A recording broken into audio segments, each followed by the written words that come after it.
officer who shot and killed an unarmed black man in D.C. faces no criminal charges. Tonight, we're exploring why. Keep looking at me, buddy. Keep looking at me. We'll tell you who Terrence Sterling was. My son was a viable part of this family. We're covering the uprising in the community. And first on 9, the mayor speaks out. We know our rules were broken. The news at 11 starts now. This is a big breaking story tonight, and we are all over it. The D.C. police officer who shot and killed Terrence Sterling is Brian Traynor. The U.S. attorney cleared him from any possible criminal charges. Tonight, the mayor has asked for Officer Traynor's resignation. No word yet on whether he'll offer it. We've done a lot of deep reporting on the Terrence Sterling case, working it from several angles, talking to multiple sources. But the U.S. attorney's statement contains some facts and evidence that were new to us. John Henry has that part of the story. Much of the investigation revolved around the police chase that occurred just minutes before Terrence Sterling was shot and killed. Authorities claimed that Sterling refused multiple times to surrender while he sped across the streets of D.C. on his motorcycle, endangering other people around him. 4:20 a.m., September 11th, 2016. Traynor and his partner encountered Sterling on his motorcycle at 15th and U Streets Northwest. The U.S. Attorney's Office said Sterling pulled his motorcycle in front of the officer's cruiser, looked directly at them, and then sped through a red light. The U.S. Attorney's Office said Sterling would eventually lead police through 25 city blocks, sometimes at speeds greater than 100 miles per hour. These are just some of the intersections where officers and witnesses say they spotted Sterling on his motorcycle. 15th and U, 11th and U, 9th and U. Witnesses say Sterling almost slammed into a police cruiser and another bicyclist before the chase ultimately would come to an end at 3rd and M Streets. There, authorities claimed Sterling was on his motorcycle, facing the passenger side of the police cruiser that was chasing him. After that, they say Officer Traynor tried to exit the cruiser from the front passenger side when Sterling rammed the car with his bike. Traynor then fired 2 shots at Sterling, ultimately killing him. Now, we also learned the results of the toxicology report. Sterling's blood alcohol content was twice the legal limit. He also tested positive for THC, the active ingredient in marijuana. The U.S. Attorney's Office released this conclusion following its investigation, but it did not comment on Officer Traynor's behavior during that incident. As we've reported in the past, Traynor did not have his body camera on at the time of the shooting, a direct violation of police policy. Guys? Tonight, D.C. Mayor Muriel Bowser joined me for our broadcast Off Script, which airs weeknights, 7 o'clock. During that interview, I asked her what she'd say going forward to the officers of the Metropolitan Police Department about this incident. It's part of the full interview that she chose to give first to WUSA 9. The job that the police have to do, they can't do without the community. And the community needs the police too, to make sure that we have safe neighborhoods and people can live a great life here. So what I say to my officers is they always have my support. We give them the resources they need. We give them the training that they need.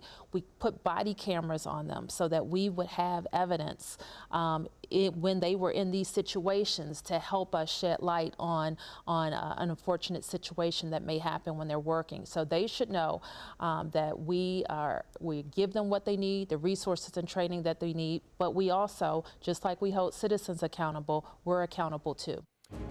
Now to another big part of this story. You saw first on WUSA 9 a conversation with Terrence Sterling's family. Ardelia Gonsalves has done some great reporting on this story. As you know, the Sterling family spoke to her first back on June 29th. One of the hardest things I ever did in my life was to sit down and have to plan a funeral for a son that was 31 years old. We sat down as a family, had a dinner a week before my son died,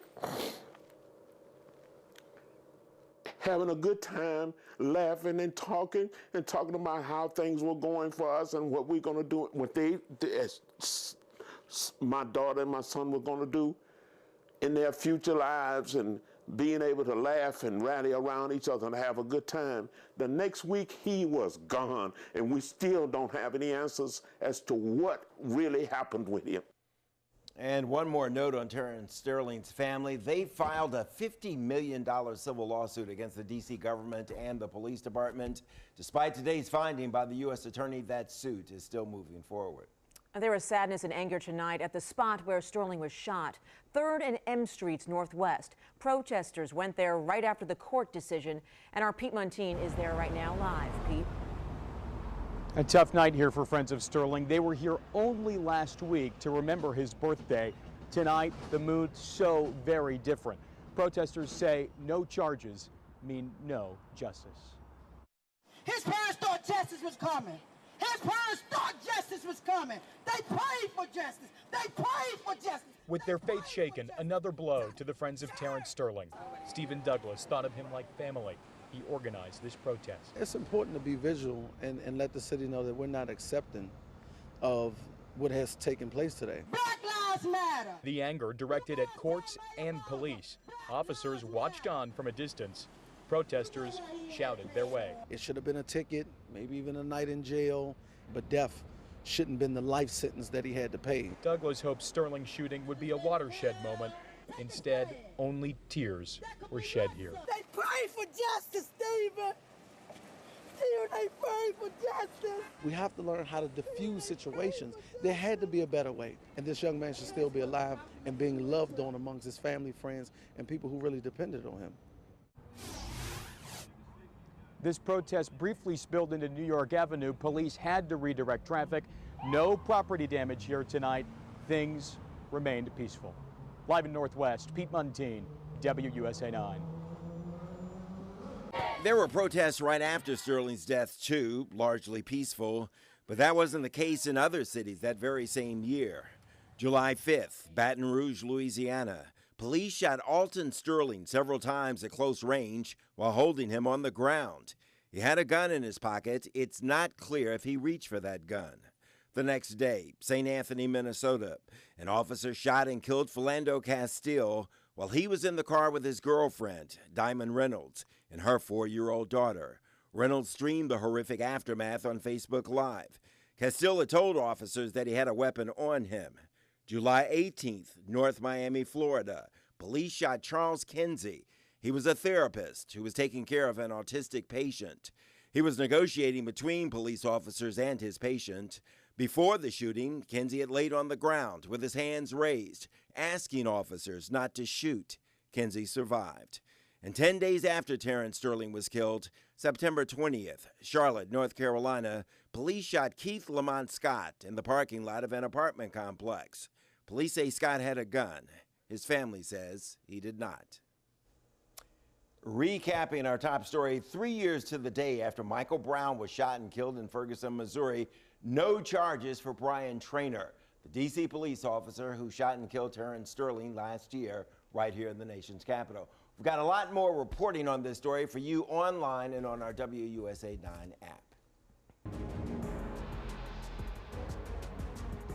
Now let's get you up to speed on another big story, the North Korean threat. Here's what's new tonight. North Korea called President Trump's tough talk, and I'm quoting, a load of nonsense. Their military says attack plans for waters near Guam will be ready by mid-August, awaiting an order from their commander-in-chief. And U.S. leaders say they're all on the same page when it comes to opposing North Korea's nuclear and missile programs. Negotiate, don't escalate. That's the message protesters brought with them to the White House a short time ago. Mike Valerio has that part of our coverage of the North Korean threat. We are marching for There are a multitude of voices who will keep us safe here at the White House. Yes, we can live in peace. Even in Korean. 북한에 대해서 But one voice stands out. One misstep will lead to a catastrophe. This is H.K. Soo, who still remembers leaving South Korea for America at 11 years old. He's here to send a message to the president, because for Soo, this is personal. How many family members are we talking about for you? For my personally, maybe up to 100. If you talk about cousins and uncles and nieces. This is the start of a 24-hour vigil, with all here wanting to be heard, rather than staying silent, watching what they say could result in a prelude to panic and perhaps even war. You could be at the table with the president, either in Bedminster, where he's at now, or at the White House when he returns.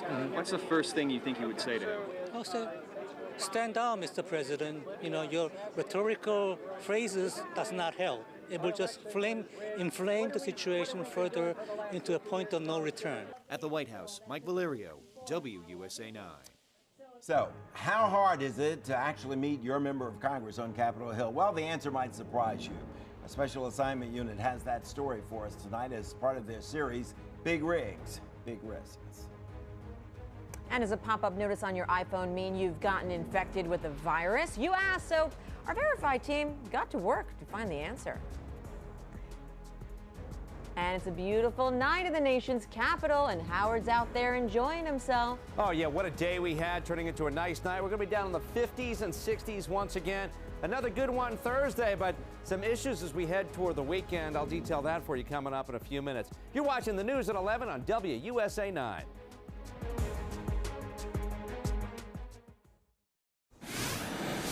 Two moms, one mission to save lives. A WUSA 9 Special Assignment Unit has been documenting their story after their daughters died tragically and violently in accidents with tractor trailers. Now those same moms want to change laws to stop others from being killed the very same way. As investigative reporter Eric Flack shows us, their hands have been tied by red tape here in Washington. Our series, Big Rigs, Big Risks, began with the mothers of children who died tragically in violent underride crashes. Over the past month, we've investigated proposed safety upgrades that could prevent others from dying and uncovered how the government says some of those safety upgrades haven't been approved because they are too costly. Tonight, we give you a peek behind the curtain of Capitol Hill to show you just how hard it is for two moms to get the attention of lawmakers. Grief is the fuel that drives Marianne Karth and Lois Durso. Trying to make a change is one way we can honor our children. But the halls of Capitol Hill are filled with roadblocks. What was the deal with that? They don't have any rooms available right now. We first met the two mothers in June outside the office of Senator Cory Booker. Marianne and Lois had an appointment with one of the senator's aides, but the senator's staff didn't have anywhere to put them.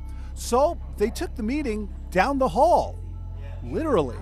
Is that frustrating sometimes when they don't even have a room to put you in? Oh yeah, we've had several meetings in the hall. It's happened a few times like yeah, and that. we've sat in the lobby, had meetings as well. Even though they are talking about one of the most personal things you could imagine, the death of their children. Lois's 26-year-old daughter, Roya Sadie, died when the car she was riding in slid underneath the side of a tractor trailer. It's exceedingly painful. I mean, it's a heartache. I know what heartache is. Marianne lost two of her kids, 17-year-old Annaleah and 13-year-old Mary, when her car was hit from behind, then spun underneath the rear of a tractor trailer. Marianne was behind the wheel. And it was like, I wish it would have been me instead of them, that they had their whole lives ahead of them. And after the moms met at a trucking conference in March, they decided to take their pain and their passion to Washington, trying to convince senators and congressmen and congresswomen to require stronger rear guards on tractor trailers. And for the first time, adding guards to the sides of tractor trailers, all to prevent underride accidents. Those are safety upgrades the Insurance Institute for Highway Safety in Virginia believes could save hundreds of lives a year, based on crash tests like this one.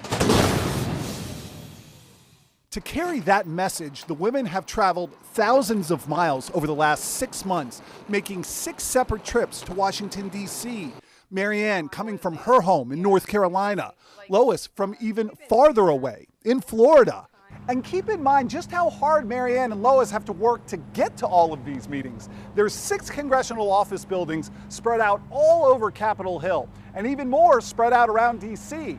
And the moms have to try and hit all of them. Beginning workout. We took their itinerary from a single day in June, and we retraced the journey. Distance, 1 mile. 9 offices, 5 buildings. Taxi! 2 cab rides, security, staff directories, and stairs. The women walking more than 4 miles over 10 hours. Insiders will tell you that this is the way Washington works. But outsiders like Marianne and Lois are fighting so hard to break through the red tape, even their suitcase can't keep up. Wait, what is that? It's the wheel. It's had a lot of mileage. Yeah. It's been going all over the Capitol, trying to save people. And trying to get to the elected officials that actually have the power to make change. But until Washington changes, that is hard to do. So far, the moms have had 36 meetings with congressional offices, but only sat face-to-face with senators or congressmen or congresswomen 10 times. Is the congressman here? He's not, actually. Okay, we'll step in here Okay, for just a minute. all right. Sometimes they don't even get to meet with the right staffer. On this day, the person they had an appointment with, the one in charge of transportation in Congressman Mark Sanford's office, called in sick. Are you familiar with truck underride, with what that is? I'm not, ma'am. Okay, So another aide stepped in. And so it's not the crash that took my daughter's life, it's the underride. But he didn't have much time to hear their story. The entire meeting lasted a total of 10 minutes and 34 seconds. We're calling for a comprehensive solution. Like I said, I'll be sure to put Yeah. this format and And just one more thing, there's Sorry, a I'm rushed. no, that's okay. Curious, how do you think that went? It was way too short. Well, and he was not the transportation person. Right. Despite that, Marianne and Lois feel like they are finally starting to crack the DC code, believing that people on the Hill, elected or not, are starting to pay attention to them and are reporting on the dangers of underride accidents. I think it's making a huge impact. I do. I think that people are listening.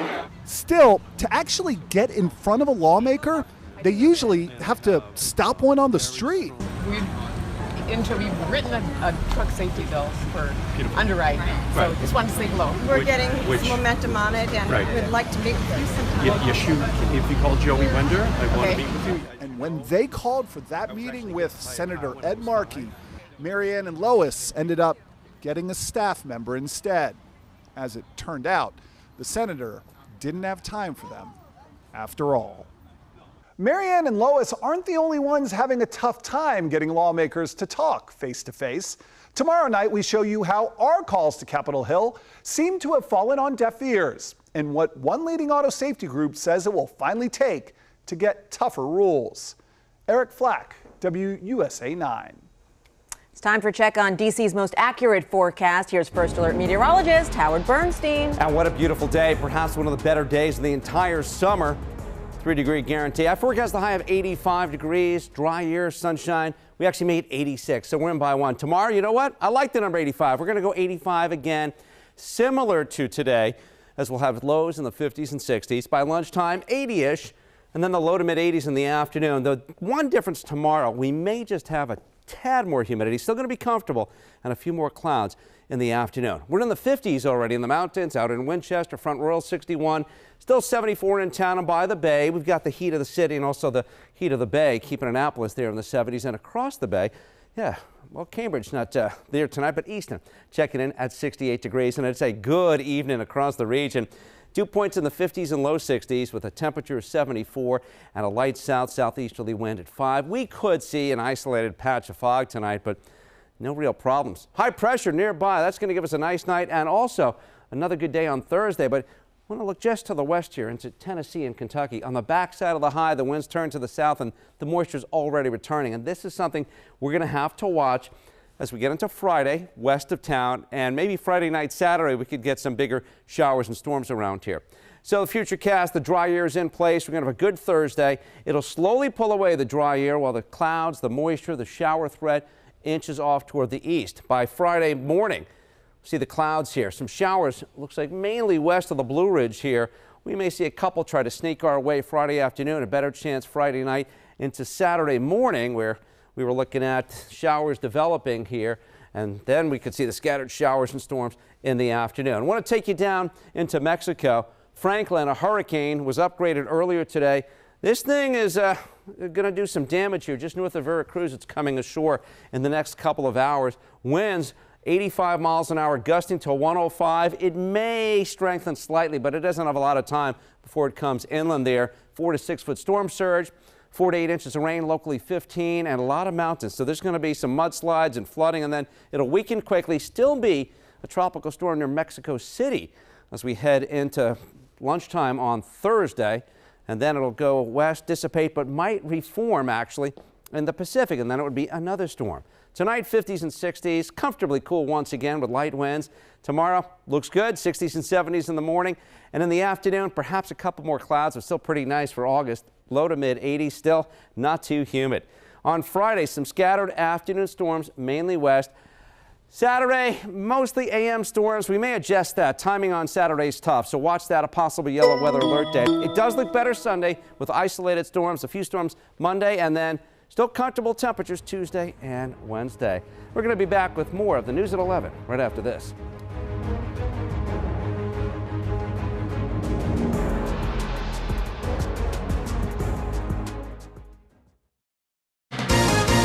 So you may have gotten these pesky pop-ups on your iPhone or tablet warning you your device is 28.1% infected by 4 different viruses, and apps will be corrupted if you don't immediately download an app to remove the viruses. There are so many people sharing stories like this on social media, but before heading to the nearest Apple store to perform some CPR on your phone, is this even legit? We set out to verify. Our researchers got the information straight from Apple themselves. Syed Ahmed, an Apple-certified technician and co-founder of iTechShark, says there's no reason to be worried. There's a virus and there's a pop-up, and they're two different things. But the common issue that happens on a daily basis are the pop-ups, and it's getting very common now. We get pretty much one customer on a daily basis with that issue. So annoying to deal with, yes, but we can verify the threats behind these iPhone virus messages are false. There's even a way to stop them from coming up in the first place. You go to the settings icon on the homepage, and you would scroll a little bit down till you see the Safari icon. So you click on Safari and you scroll down a little bit, and you will see that that's what says block pop-ups. This is very important to check it and make sure it's on the green. If you do get one of these pop-ups, experts say don't follow the instructions. That's going to give hackers a way to get their grubby hands on your personal info. Just shut down the app and clear your browser history. Our verified team is ready to go to work for you. If you've spotted something you think might be fake news, let us know about it. Find us on Twitter or Facebook at WUSA9, or hey, email the whole squad. The address verify@WUSA9.com. We're going to have a look at your forecast. After this, you're watching the news at 11 on WUSA 9.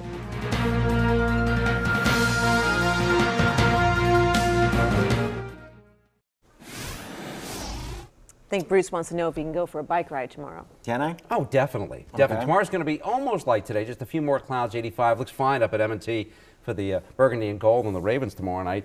82 Friday. I think the Nats game's okay with most of the storms west, but Saturday is the iffy day right now. We'll watch that for a possible yellow weather alert, and then drier and warmer come Sunday. So what you're saying is enjoy tomorrow. Exactly. And that's the news for tonight. Thanks for joining us. Late Show with Stephen Colbert is next. Good night.